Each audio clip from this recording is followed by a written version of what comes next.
Sometimes the truth is stranger than fiction, and today's story definitely demonstrates that. But before we get into that story, if you're a fan of the strange, dark, and mysterious delivered in story format, then you've come to the right place because that's all we do, and we upload once a week. So if that's of interest to you, please offer to make the like button a nice fresh batch of donuts, but instead of filling them with custard, fill them with mayonnaise. Also, please subscribe to our channel and turn on all notifications so you don't miss any of our weekly uploads. Okay, let's get into today's story.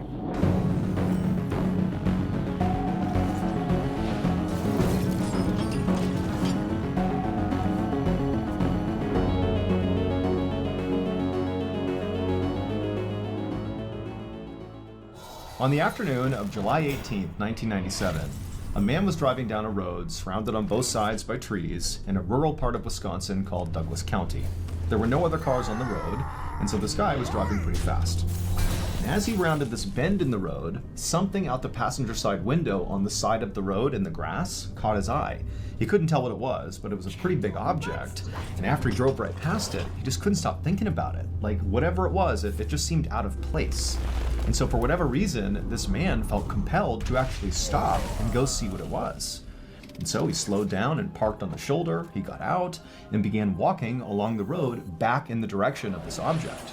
And as he got closer, he began to see this object again in the shoulder of the road, and it was sort of obscured by grass and other things, so he couldn't see what it was.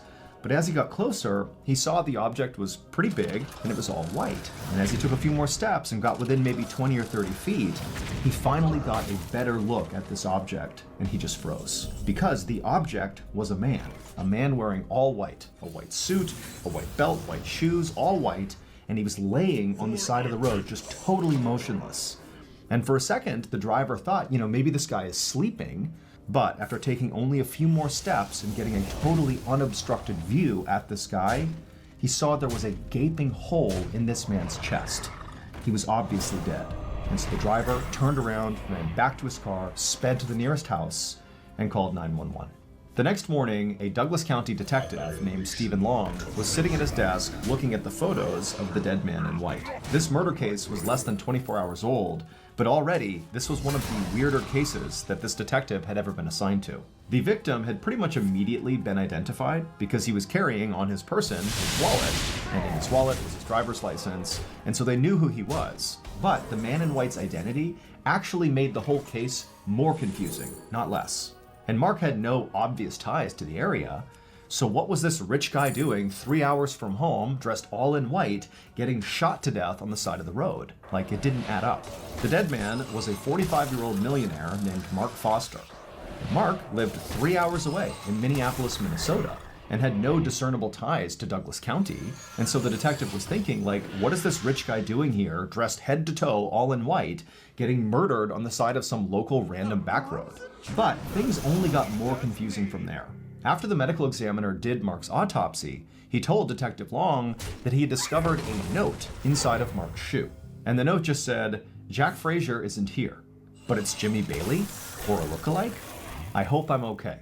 Now, nobody, including Detective Long, had any idea what this note meant. It was far too cryptic. But when they ran Jack Frazier and Jimmy Bailey's names through their database, the police discovered that both of those men, one, existed, and two, they lived in Minnesota, same as Mark Foster. And so naturally, Detective Long began to suspect that maybe those two men were connected in some way to Mark Foster. Maybe they were involved in his murder, or maybe they were actually his killer or killers. He didn't know, but it was his best lead. So Detective Long decided he would just have to go to Minneapolis to try to find out more. A few hours later, Detective Long parked his car at the Minneapolis police station. He got out and walked inside the building. Waiting for him inside was the local detective who Mark had already spoken to. And so after meeting this detective, the two of them went into an interview room where Mark Foster's wife was waiting for them. And right away, Detective Long noticed that she was very pregnant and at least 15 or 20 years younger than Mark. But despite that, she seemed very composed. It would turn out she'd already been told about her husband's death, and she was basically resigned to the fact that she was here to try to answer questions to figure out what happened. And so the detective sat down and they began to interview her. And then when they brought up the note that was found in Mark's shoe, specifically when they said the two names that were on that note, Jack Frazier and Jimmy Bailey, When they said that, it triggered something in Mark Foster's wife. She immediately began to cry, and then in between sobs, she would tell the detectives that she knew who those two men were. She told them that she had previously had relationships with both of them before marrying Mark. And she said after she married Mark, Jack and Jimmy became very jealous. They didn't like the idea that she had chosen Mark over them. And so she had always felt like those two, Jack and Jimmy, sort of had it out for Mark as a result of this romantic rivalry. After the interview with Mark's wife ended, Detective Long began to think that, despite this case appearing on the surface to be very odd and confusing, that perhaps in reality, it was quite simple. Maybe Jimmy and Jack were so jealous of Mark that they killed Mark. I mean, based on what Mark's wife had just told them in the interview about them being romantic rivals of Mark, and also the fact that that note was in Mark's shoe and named those two men, it certainly seemed very possible. But over the next couple of days that Detective Long began digging into this theory, that theory fell apart. Because it would turn out Jack Frazier and Jimmy Bailey had absolutely airtight alibis. They simply couldn't have been the killers. Now, Detective Long was obviously frustrated. He felt like he really had it here. But he was not deterred. He decided his next move would be to try to better understand his victim. To this point, he had already interviewed a lot of Mark's friends and family, but something he had not done yet was simply go to Mark's house and have a look around. So Detective Long got a search warrant, and on July 29th, roughly a week after Mark was killed, Detective Long, along with another detective, pulled up in front of Mark Foster's large two-story home in the middle of a quiet suburban neighborhood. Now, from the outside, the home looked totally ordinary relative to its neighbors. But once they got inside the house, it was anything but. The detectives made their way up to the front door and knocked, and a few seconds later, Mark Foster's wife opened up the door and let them inside. And right away, Detective Long is looking around, and he's seeing all over the walls on the first floor of the house are these graphic pictures and paintings of naked people. And then in addition to that, on some of the coffee tables and various surfaces on the first floor, right when you walk in, are all these pornographic magazines and books everywhere. And Mark's wife didn't acknowledge any of it. She acted like it was completely normal to have all this stuff right in the front part of your house. And so the two detectives are looking at each other as, Mark's wife is leading them on this tour through the first floor.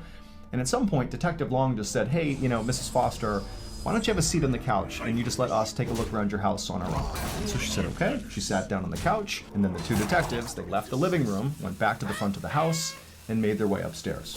And once they got upstairs, they found the master suite, and there was all this bondage gear inside. There were leather straps attached to the bedposts, there was whips and handcuffs, there was also additional pornographic material in there. But, considering what the detectives had seen downstairs, this sort of felt on par for this house. And so after searching the other bedrooms and other rooms on the second floor and finding more pornographic material basically everywhere, the detectives found their way back to the hallway in the second floor, and they noticed there was a rope hanging down from the ceiling, and it was attached to the pull door that led to the attic. And so the two detectives, they walked over, they pulled the rope down, it revealed this fold-out set of stairs that came down from the attic, and once those were in place, the two detectives began climbing up. And once they got up there, they discovered that this attic was not a storage space like many attics are in American homes. Instead, this attic was a fully functional room that sort of resembled like a satanic dungeon of sorts. All the walls were totally jet black, and there were all these burned out candles all over the place and tarot cards littering the floor.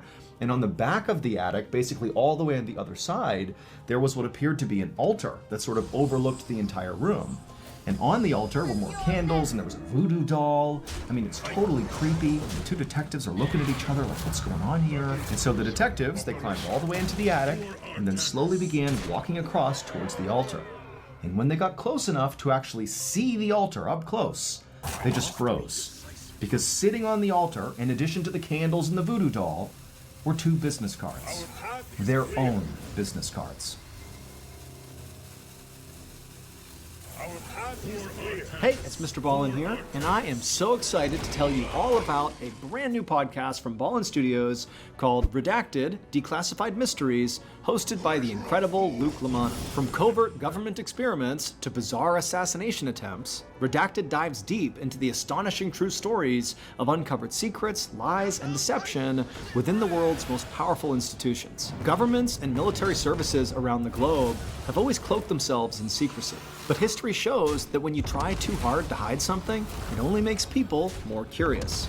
Luke and his team have spent months researching these totally true and thoroughly twisted tales, guaranteed to keep you on the edge of your seat. Stories like the mind-bending truth behind Operation Paperclip, where former Nazi scientists were smuggled into America to advance US technology and intelligence during the Cold War. Or the shocking story of Charles Manson and the CIA, revealing how a notorious cult leader might have been entangled in a web of covert operations. Trust me when I tell you, the stories are real and the secrets are shocking. Follow Redacted Declassified Mysteries with Luke LaManna on the Wondery app, or wherever else you get your podcasts. You can listen ad-free right now by joining Wondery Plus in the Wondery app or on Spotify.